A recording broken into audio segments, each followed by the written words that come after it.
So ito na, umpisahan na natin. Naku, maganda ito mga kababayan. Ha? Magandang usapin ito. Bakit? Kasi po mga kababayan, ito na nga. No? Sabi ko nga sa inyo kahapon, yung aking source na si Bandam, hindi ko na pangalan kung sino yon, basta Bandam ang pangalan niya. Sabi niya, ito daw sinakyan ni Robin at ni Bato na kotseng puti, no? Yung SUV na puti. Ay papunta daw ito sa lugar kung saan papasok sa isang simbahan.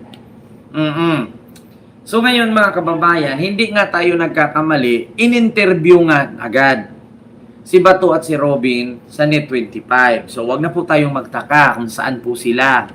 Oo, saan po ba yung Net25? O, hindi ko na sabihin. 'Di ba? Hindi nga pumalya yung ating source, no? Mga kababayan. So dahil diyan, mga kababayan, actually, kinausap daw di umano. Ito ha, may panibago tayong source, mga kababayan. Yung bago nating source, mga kababayan, ganito po yan. Like po tayo. Yung bago nating source na ang pangalan ay Cynthia Loster. Ang pangalan ng ating source ay si Cynthia Loster. Kilala nyo po ba si Cynthia Loster, mga kababayan?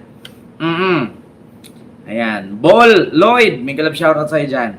Ang ating source na si Cynthia Luster, ang sabi niya, alam mo ba, Ken? Sabi ko, ano po ba yun? Source Cynthia Luster. Sabi niya, kinausap daw ni PBBM itong si General Torre na tumulong daw. Tumulong daw sa pag-aresto kay Bato. Ngayon, sabi ko naman, paano ka nakasiguro, Cynthia Luster? Sabi niya, maghanap tayo ng source para paniwalaan ka ng tao kasi mahirap yung kwento lang eh. Yeah? Pero mga kababayan, ulitin ko sa inyo, yung kwento natin totoo yan. Sabi ko nga sa inyo, si Bandam kinausap ako ni Bandam. Nakita daw itong sasakyan ni Robin at ni Bato pumasok sa isang simbahan. O, di ba? Kanina, in-interview agad. In-interview ng Net25. Alam nyo na. So, totoo nga.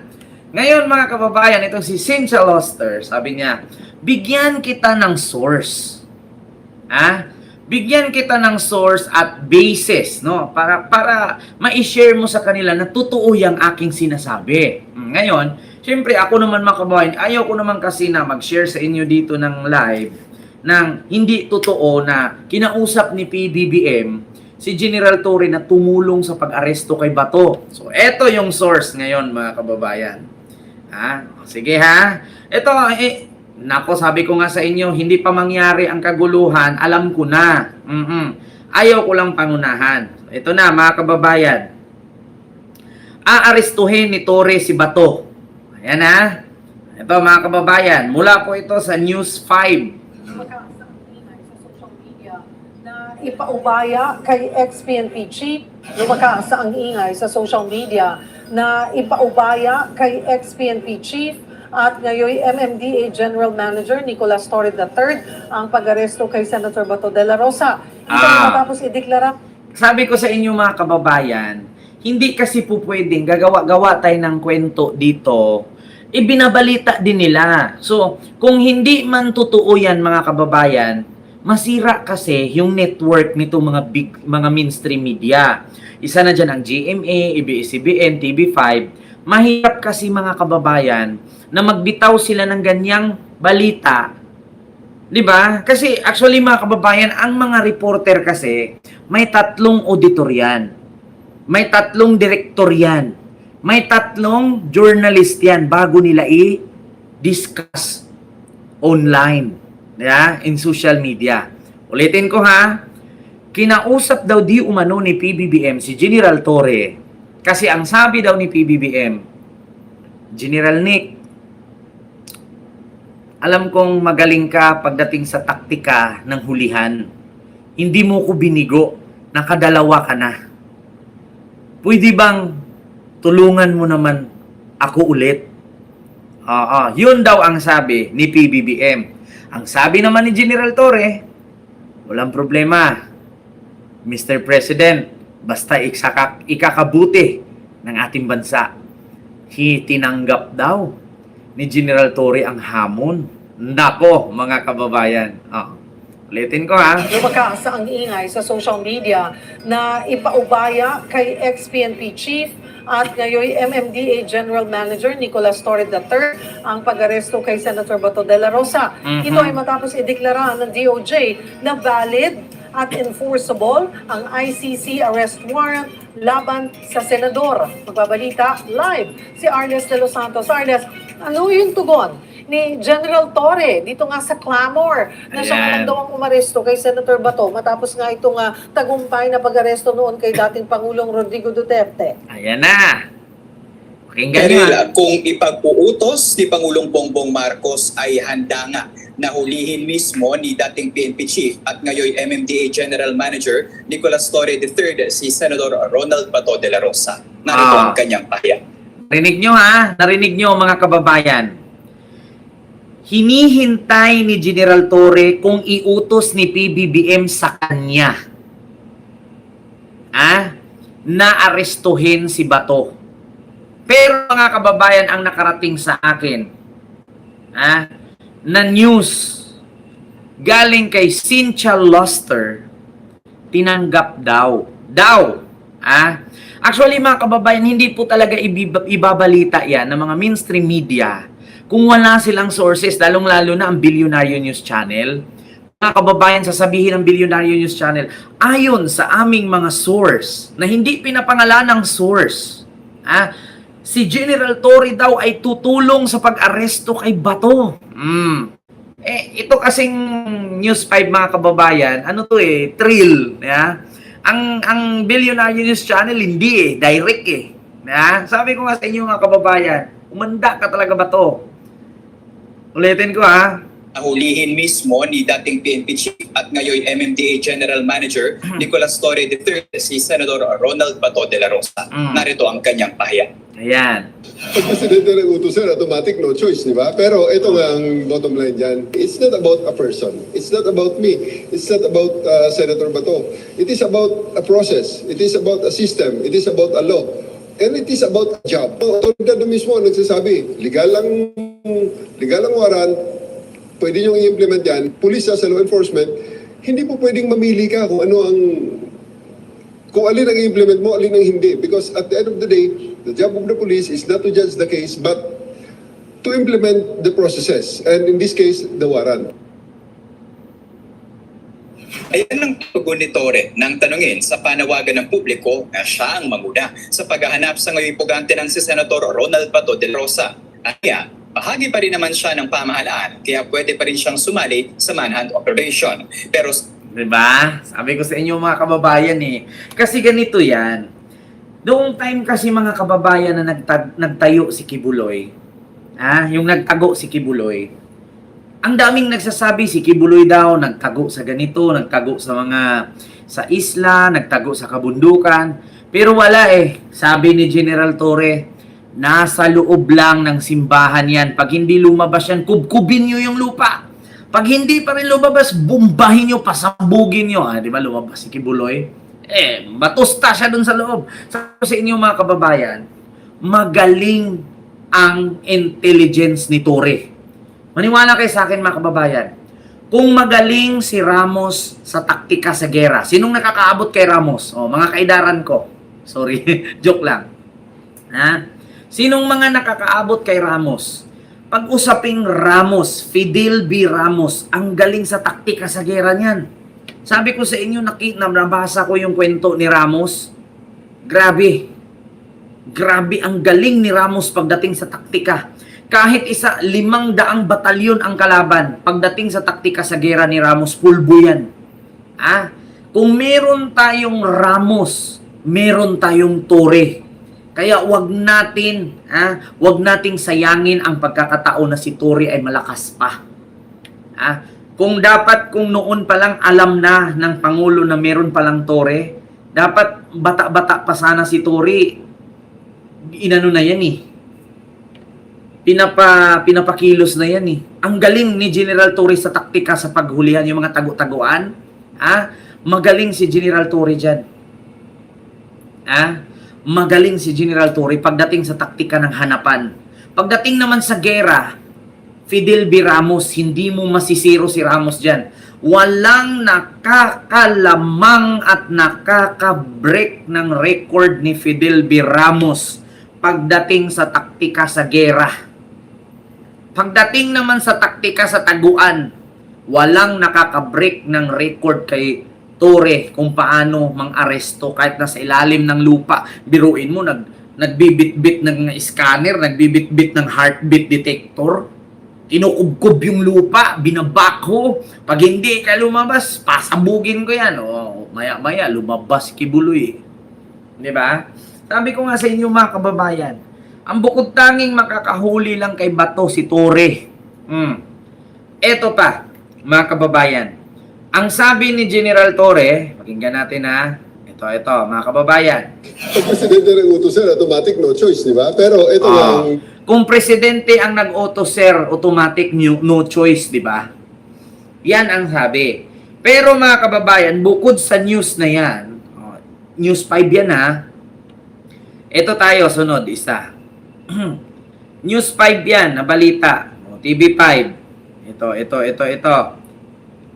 Buksan natin. Ito na, mga kababayan. Deep mouth lines and May flat ads net lang. lines only Wait get lang. worse after 50. Here's how to reverse them. Ayan na. Over. Handa raw tumulong si MMDA General Manager Nicolas Torre III sa pagtugis kay Senador Bato de la Rosa. Ano yan, BN? Kanya ng ahensya, handa silang ibigay ang anumang kailangan sa operasyon. Yan ang agenda report Na? ni Chet Gatchalian. Handang tumulong si General Torre basta handang ibigay ng gobyerno ang kanyang kailangan para maaresto si Bato. Sabi ko sa inyo mga kababayan, si Bato wala sa bukid yan. Wala si Bato sa bukid. Wala si Bato sa probinsya, nasa syudad. Mahirap kasi mang-aresto sa syudad mga kababayan, maraming madadamay. Pag sa bukid kasi kahit magera yan doon, walang madadamay eh. Kaya ayaw niyan sa bukid, mga kababayan. Mabilis siyang mahuli pag sa bukid. Pero pag sa syudad siya, mahirap siyang iskapuin eh. Bakit? Maraming madadamay kung makipagbarilan eh. Kung lalaban si Bato, kung manlaban, maraming mamamatay, maraming masugatan, maraming madadamay. Kaya nasa syudad yan. Alam kasi ni Bato, mga kababayan, ang taktika ng PNP na hindi basta-bastang mag-aresto yan lalo't maraming tao. Bilang dating PNP chief at nanguna sa pag-aresto kay FPRRD, may ilang nanawagan na muling tumulong ang ngayon ay MMDA General Manager na si Nicolas Torre sa pagdakip kay Senator Bato de la Rosa. Ayan na. Sabi ni Torre, parte pa rin naman daw siya ng operasyon. part pa rin naman ako ng gobyerno eh. Kaya sa manhunt, in terms of manhunt, pwede talaga kami sumali. Binabantayan namin, mali mo, nagtago sa landfill, nagtago sa estero, nagtago dyan sa kalsada. Ayan, pwede niyo kami maasa. Diba? Malay nyo, nagtago sa landfill, nagtago sa estero, nagtago sa kalsada. Sabi ko nga sa inyo, si Bandam eh. Sabi sa akin yung source na si Bandam, nakita niya yung kotse ni Robin at ni Bato eh. Pumasok sa isang parking lot ng simbahan eh. Sabi ni Bandam, wala akong pinangalanan na, basta si Bandam. Di ba? Tingnan nyo, pakinggan nyo suggestion ni Torre ah. Kaya sa manhunt, in terms of manhunt, pwede talaga kami sumali. Binabantayan namin, mali mo, nagtago sa landfill, nagtago sa estero, nagtago dyan sa kalsada. Ayan, pwede niyo kami maasahan dyan. Handa rin anya ang MMDA na ibigay sa Justice Department ang mga footage at impormasyon na makakatulong sa investigasyon nito sa nangyari sa Senate premises noong May 11 hanggang May 14.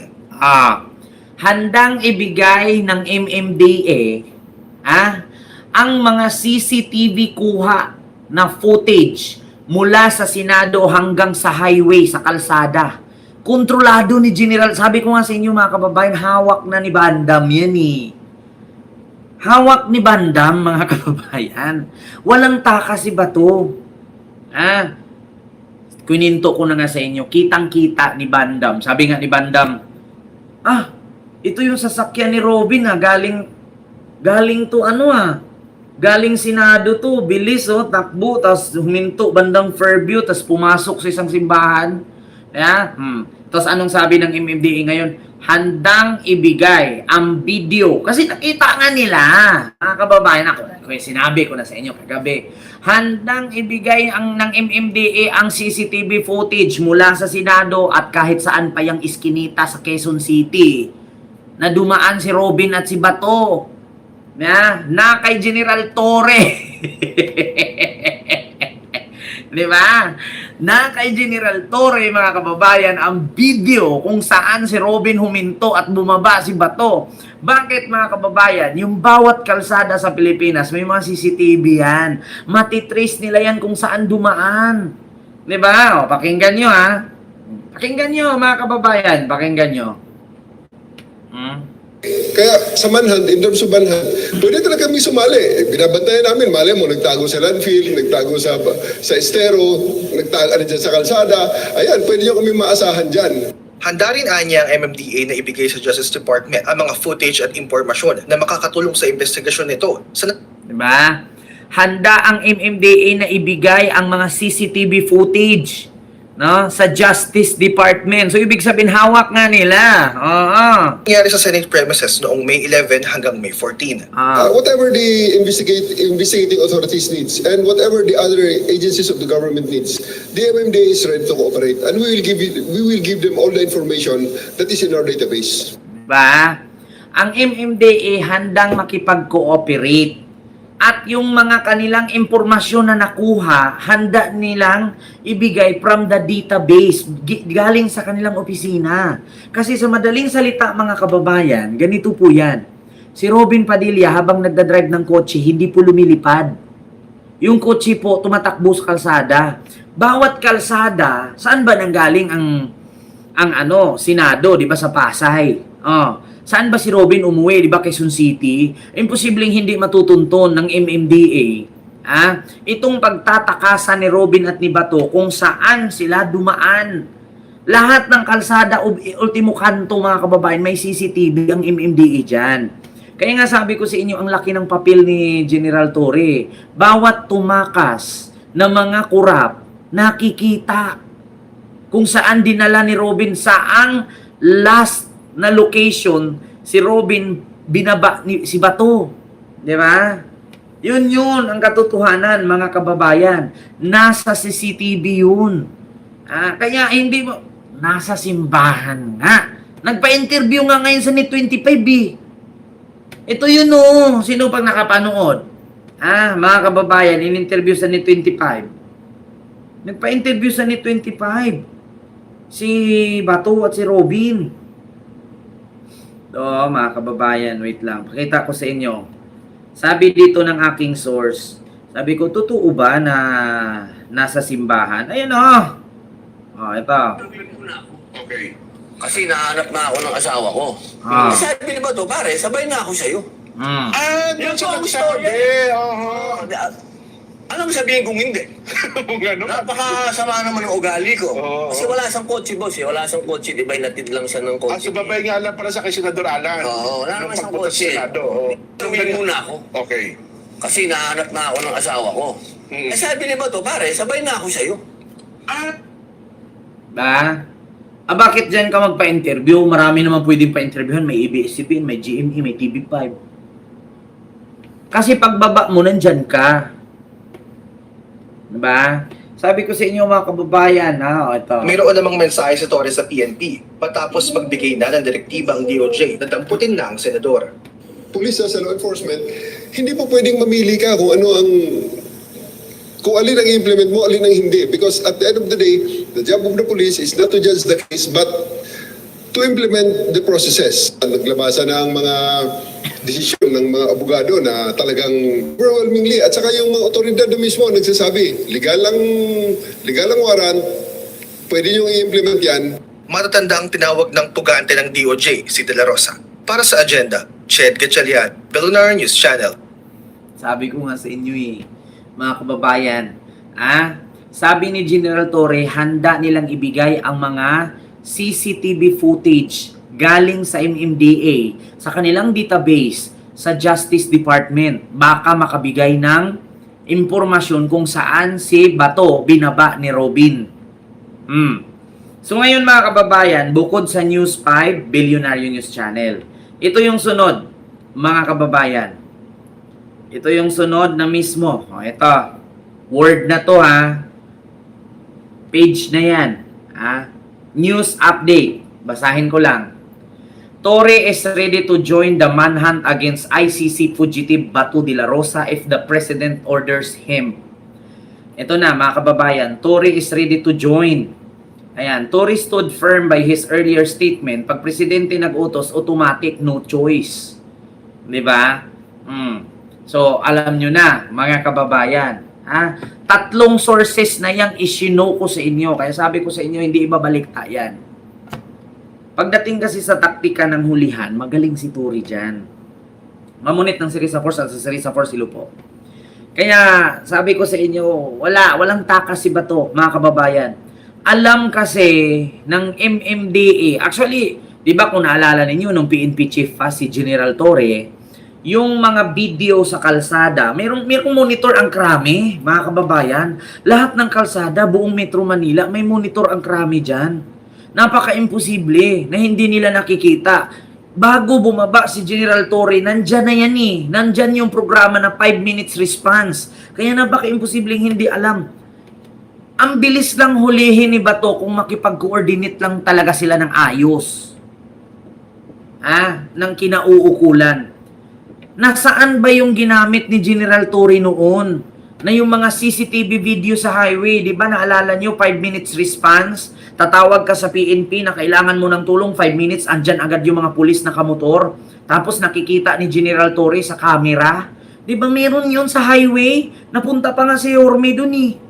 Sa krami. May ganun. Kaya imposibleng hindi alam ng krami kung saan ni Robin dinala si Bato. Tapos pangalawa mga kababayan, si General Torre ngayon may ganyan din sa MMDA. Kaya napaka-imposible yung mga kalsada nun, masundan nila General Torre yun mula si Robin sa Senado. Susundan nila yung plate number ng kotse na yun kung saan yun liliko, saan yun pupunta, saan yun bababa. Nakikita yun. Di ba mga kababayan? Kasi proyekto ni General Torre yung 5 minutes response ng PNP chief siya. Tapos yung mga monitor na, napakadaming monitor nun. Di ba? Ito yun mga kababayan, ipakita ko sa inyo bakit nga ba, paano nga ba ni General Torre makita kung saan si Bato binaba ni Robin? Ito po yun Gen Torre. Ito po isko sa Krami. Ito yun mga kababayan. Wait lang Taliwas. Makakaput. Ayan Ayan Yan yung mga CCTV kalalaki niya Ayan nasusundan yan eh. Kasi may mga nagmo-monitor yan. Ganyan, bubuksan nyo, lakihan nyo, ipakita nyo, sundan nyo to. May ganyang proyekto si General Torre nung PNP chief siya. Hanggang sa ngayon, MMDA manager siya, nandyan pa rin. Malaking tulong yung mga CCTV na yan kung saan si Robin at si Bato bumaba. Saan ni Robin si Bato hinatid. Diba? Yan yun mga kababayan. Pumunta yan si Isko niyan sa opisina ni General Torre sa Krami. Diba? Ganun yun mga kababayan. Kaya sabi ko sa inyo, magaling si General Torre. Samahan yung senador ang kumontak talaga sa inyo. Kaya patay kayo diha. Patay si Bato dito mga kababayan. Ang bilis ni Bato aristuhin. Alam ni General Torre kung nasaan eh. Kahit ngayon, sinusundan nila yan. Siyempre, parte ng government si General Torre. At malaking tulong ang mga CCTV video. Kasi kung saan si Bato binaba ni Robin, babantayan yun. 24/7, nakatutok yung camera dun sa lugar na yun. Kung may lalabas na sasakyan, susundan nila yun hanggang sa saan hihinto. Tapos yung kabila naman, may lalabas na sasakyan, susundan nila yun kung saan hihinto para makita nila kung sino yung bumaba, sino yung sumakay. Ganon yun mga kababayan. Kaya, pag gumalaw si General Torre, patay. Di ba? patay. Pag gumalaw si General Torre, tiklo si Bato.